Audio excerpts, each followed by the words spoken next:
When was the last time that you thought about attraction? Was it an hour ago? 5 minutes? 10 seconds? It's likely that other people are thinking about it as much as you are. Here are 7 psychological things we do that make us less attractive. Number 1. Acting cool and distant. While procrastination might feel good, it isn't attractive. In 1992, 2 psychologists named Moreland and Beach were curious about the relationship between how many times you see someone and how attractive you find them. They had 4 women pretend to be students in a large intro psych class. At the end of the semester, students in the class were asked to rate how attractive they found each of the women. What the researchers found was that the fewer classes a woman attended, the less attractive they were rated by other students. The other students basically forgot about her.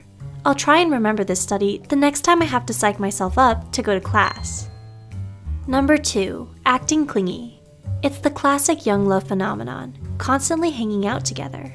3 social psychologists from the University of California, San Diego, conducted a study on the relationship between people's physical proximity and how much they like each other. The researchers made a surprising discovery. They asked students to name who they liked and disliked.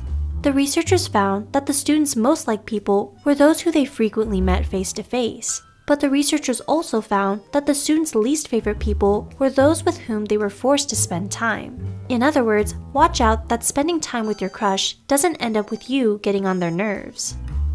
Number 3. Acting as if you don't like your date all that much. When grandma told you it always pays to smile, were her words backed up by science? Psychologists Curtis and Miller randomly paired participants.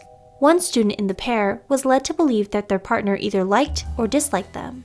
Those who thought they were liked were nicer, and their partners ended up liking them more. The researchers concluded that so-called reciprocal liking is a self-fulfilling prophecy. If your partner thinks you like them, they'll be nicer to you, which in turn makes the whole relationship better. And the opposite is also true. If they think that you don't like them, they'll be meaner, and the whole relationship will suffer.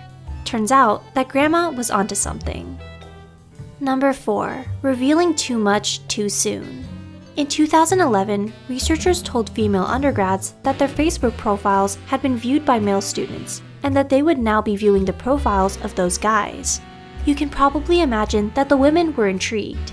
The women were split into groups, and were told either that he liked their profile or that the researchers didn't know whether he liked their profile. The women were most attracted to the men who didn't reveal whether they liked the women.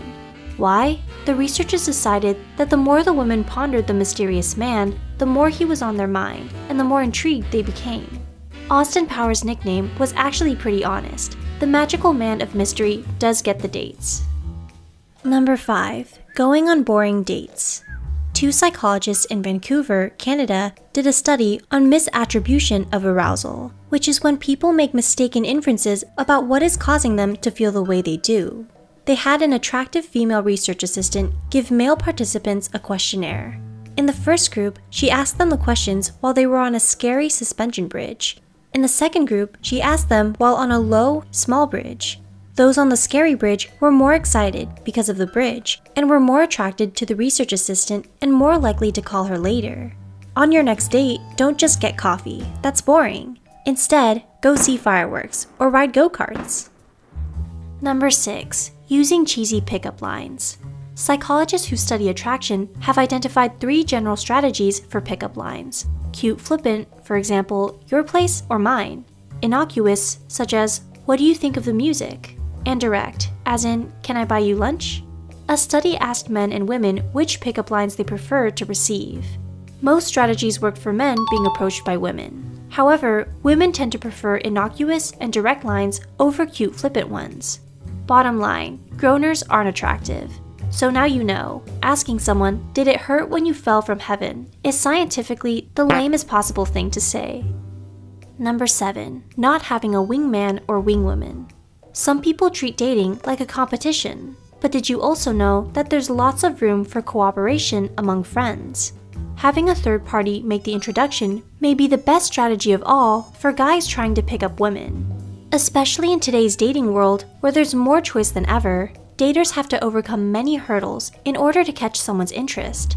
Having someone make the introduction for you automatically moves you past the difficult first stage, and it makes it clear that you're nice enough to have friends. Sorry, James Bond, but in the real world, the best romancers work in pairs. In today's fast-paced dating world, people are quickly judged on first impressions. But don't worry, all you have to do is make sure you never do any of these 7 unattractive things, and you'll do fine. Although, bringing chocolates never hurts either.